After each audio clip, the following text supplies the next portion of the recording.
नमस्कार, 99 न्यूज के इस बिहार और झारखंड के बुलेटिन में आपका स्वागत है और इस वक्त आपके साथ मैं हूं दीपाली श्री। शुरुआत करते हैं बिहार की खबरों से। बिहार के नीतीश सरकार में पंचायती राज मंत्री कपिल देव कामत का कोरोना संक्रमण के कारण निधन हो गया।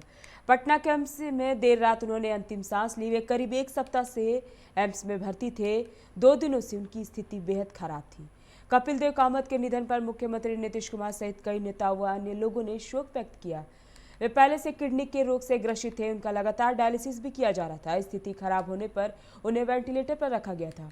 डॉक्टरों की टीम उन पर लगातार नजर बनाए हुए थे, लेकिन उन्हें बचाया नहीं जा सका।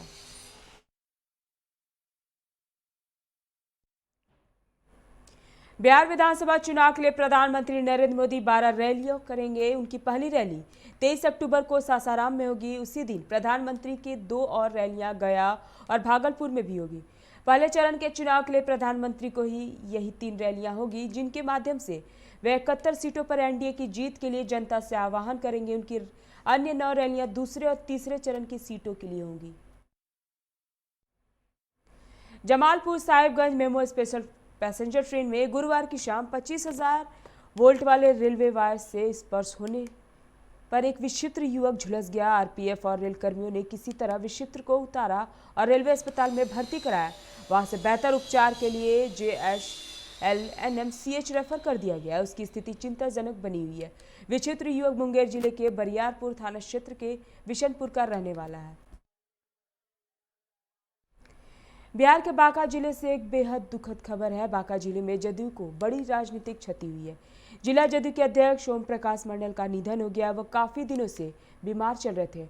उनका इलाज झारखंड के रांची मेदंता हॉस्पिटल में चल रहा था। पारिवारिक सूत्रों ने उनकी निधन की पुष्टि की है। माता पिता एवं परिवार के सभी सदस्य मौके पर उनके पास मौजूद थे। मेदंता हॉस्पिटल में काफी दिनों से उनका इलाज चल रहा था। बिहार विधानसभा का चुनाव एनडीए से अलग लड़ने पर लोजपा के राष्ट्रीय अध्यक्ष चिराग पासवान ने साफ किया है कि हमारा मकसद सिर्फ नीतीश कुमार को हराना है। मैं भाजपा के साथ था, साथ हूं और साथ रहूंगा। अलग चुनाव लड़ने पर पीएम मोदी और शाह को लेकर चिराग ने कहा कि उन लोगों ने मुझे नहीं रोका।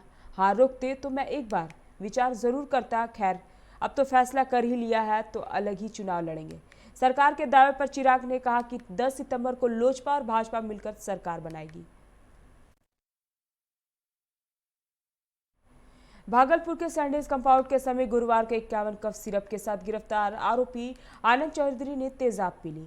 घटना शुक्रवार की सुबह 7:30 बजे की बताई जा रही है। हाजत में बंद आरोपित ने शौच जाने की इच्छा जाहिर की। संतरी शौचालय ले गया। वहां से 10 मिनट बाद उसे हाजत में लाकर बंद कर दिया गया। इस दौरान आरोपित ने फिर संतरी को कहा कि वह शौच जाएगा। पेट गड़बड़ होने की बात कही। संतरी उसे फिर शौचालय ले गया। वापस हाजत में बंद करते समय उसने संतरी को कहा कि वह शौचालय में रखा तेजाब घटक लिया। इतना सुनने के बाद घबराए संतरी ने शोर मचाया। थानाध्यक्ष महेश कुमार को जानकारी दी गई।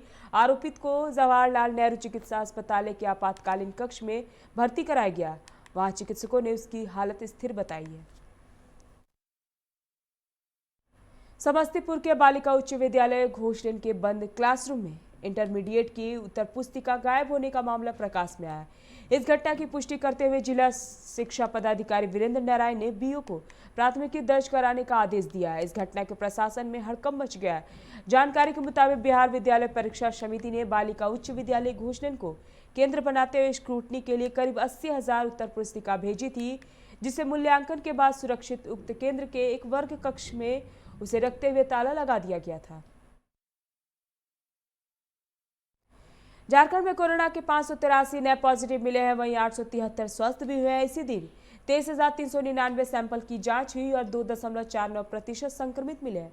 वहीं 8 की मौत हो गई है, जिनमें बोकारो और रांची से 4 मरीजों की मौत हो गई है।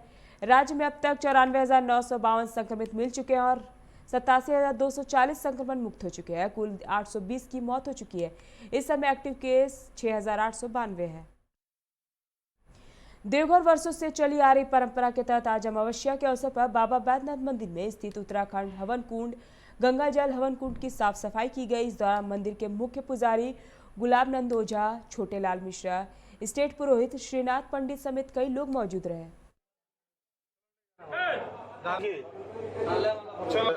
नवरात्र के कलश स्थापन से पहले एक दिन पहले अमावस्या के दिन जो है आज हवन कुंड का ये जो है भगवती कुलदेवी का पूजन करने के बाद हवन कुंड का जो है हवन का भस्म निकाला जाता है।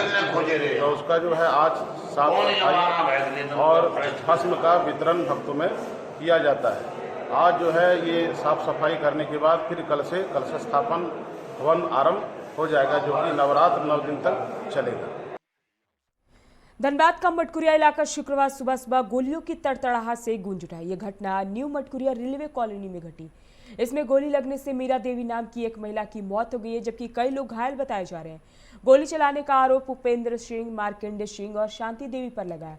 दोनों पक्ष आपस में रिश्तेदार बताए जाते हैं। न्यू कॉलोनी मटकुरिया में सुबह सुबह करीब 6 बजे गोलियों की तड़तड़ाहट से लोग सहम गए। ज्यादातर लोग घरों में सोए हुए थे। कुछ लोग मॉर्निंग वॉक पर निकले थे। अचानक गोलियों की आवाज सुनाई दी। एक के बाद एक 9 चक्र गोलियां चलाई गई। इस घटना में मीरा देवी घायल हो गई हैं। इलाज के लिए दुर्गापुर ले जाने के क्रम में रास्ते में ही उनकी मौत हो गई। पिंटू सिंह व सिंटू सिंह को भी गोली लगी है। पिंटू सिंह और उपेंद्र सिंह आपस में रिश्तेदार हैं। इन दोनों के बीच रिकवरी एजेंटी को लेकर विवाद चल रहा था। मृतक महिला उपेंद्र सिंह की अपनी चाची है।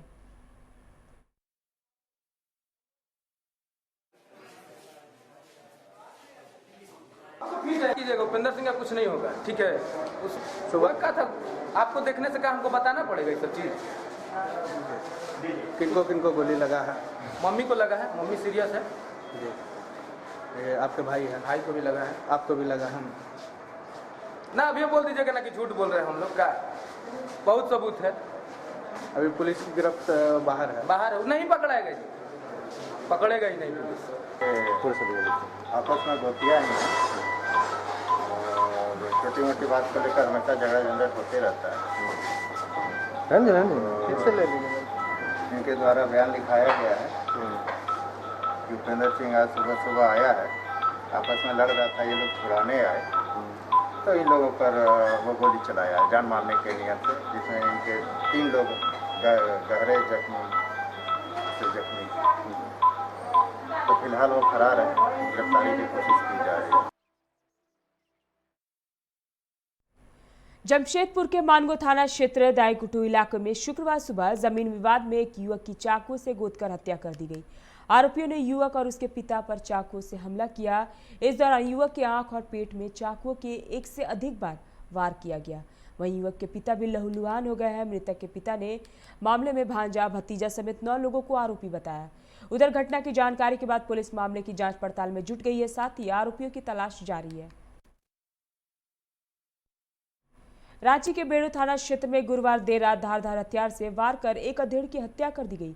अधेड़ के गले पर वार के निशान मिले हैं। शुक्रवार सुबह अधेड़ की लाश देखने के बाद ग्रामीणों ने पुलिस को इसकी सूचना दी। सूचना के बाद मौके पर पहुंची पुलिस शव को कब्जे में लेकर पोस्टमार्टम के लिए भिजवा दिया है, साथ ही मामले की जांच पड़ताल में जुटी हुई है। पूर्व डिप्टी मेयर नीरज सिंह हत्याकांड में जेल में बंद शूटर अमन सिंह समेत 5 लोगों को दूसरे जेल में शिफ्ट करने की धनबाद जेल प्रशासन की मांग पर कोर्ट ने मुहर लगा दी है। 1 या 2 दिनों में सभी को राज्य के दूसरे जेल में शिफ्ट किया जा सकता है। वहीं जेल से शिफ्ट किए जाने की सूचना मिलने के बाद अमन सिंह की पत्नी ने प्रधानमंत्री, मुख्यमंत्री, धनबाद उपायुक्त और एसएसपी को पत्र लिखकर अपने पति की हत्या आशंका जताई है। अमन सिंह की पत्नी ने उन्हें सुरक्षा के साथ दूसरे जेल में शिफ्ट करने की मांग की है। धनबाद के मटकुरिया स्थित ब्राइट कुसुंडा में खड़ी गाड़ियों में अचानक आग लग गई, जिससे एक ओमनी कार समेत 2 गाड़ियां बुरी तरह जलकर राख हो गई, जबकि तीसरी गाड़ियों में लोगों ने आग लगने से बचा लिया। घटना की सूचना पाकर फायर ब्रिगेड की गाड़ियां मौके पर पहुंची और आग पर काबू पा लिया गया। लोगों ने बताया कि पास में ही ट्रांसफर लगी हुई थी, जिससे आग लगने से बड़ी अनहोनी हो सकती थी, लेकिन फायर ब्रिगेड और लोगों की सूझबूझ से समय रहते इस पर काबू पा लिया गया। देश के सरकारी और निजी मेडिकल कॉलेजों में दाखिल के लिए आयोजित नीट की परिणाम आज जारी होगा। केंद्रीय शिक्षा मंत्री डॉक्टर रमेश पोखरियाल निशंक ने आज सुबह लगभग 10 बजे ट्वीट कर इसकी जानकारी दी है। केंद्रीय मंत्री ने ट्वीट कर नीट यूजी रिजल्ट 2020 को लेकर कहा कि डीजीएनडीए द्वारा नीट यूजी 2020 रिजल्ट की घोषणा आज की जाएगी। साथ ही उन्होंने सभी उम्मीदवारों को रिजल्ट के लिए शुभकामनाएं दी। धनबाद के धैया रानी बांध के समीप वाहन जांच के दौरान एक स्कूटी सवार को पुलिस वालों ने जमकर पिटाई कर दी। पीड़ित स्कूटी चालक ने इसकी शिकायत सदर थाना में दर्ज करा दिया। पीड़ित ने बताया कि वो अपने स्कूटी से जा रहे थे। इसी दौरान पुलिसकर्मियों ने रुकने का इशारा किया। वह स्कूटी को किनारे खड़ा कर ही रहा था कि इतने में वहां पर तैनात पुलिसकर्मी बगैर कोई बात किए उन पर लाठियों से हमला कर दिया, जिससे वो बुरी तरह जख्मी हो गए। वहीं धनबाद थाना के एसआई नवीन कुमार सिन्हा ने बताया कि धैया रानीबंद तालाब के पास वहां जांच लगाए हुए थे। स्कूटी सवार चालक को मैंने रुकने का इशारा किया, लेकिन वह मुझे झटका देते हुए भागने लगा, जिससे मैं रोड पर गिर गया। ऐसे में हुआ गिट्टी जा रहे थे, गिट्टी से घर जा रहे थे। जैसे रानीबंद चौक पहुंचे हैं तो दो पुलिस हमको रोका। हमने ठीक है भैया साइड में रोक रहे हैं। जैसे रोकते रोकते में हमको मारने लगा। बस ये तो बात। कौन लोग मारा थे? हैं? कौन मारा? पुलिस मारा था। किस बात को लेकर? कुछ बातें नहीं हुआ हमसे। हेलमेट नहीं पहने थे? कोई बात नहीं हुआ, कोई बात नहीं हुआ। हेलमेट पहने थे? हेलमेट नहीं पहने थे। मास्क लगाए थे? हाँ मास्क था। आपको रोकने के लिए बोला था क्या? बस रोक रहा था, हम वही रोक ही रहे थे। तो गाड़ी रानीबांध भैया चेकिंग था। जैसे चेक हो रहा था 2-4 गाड़ी हम लोग पकड़ के रखे थे।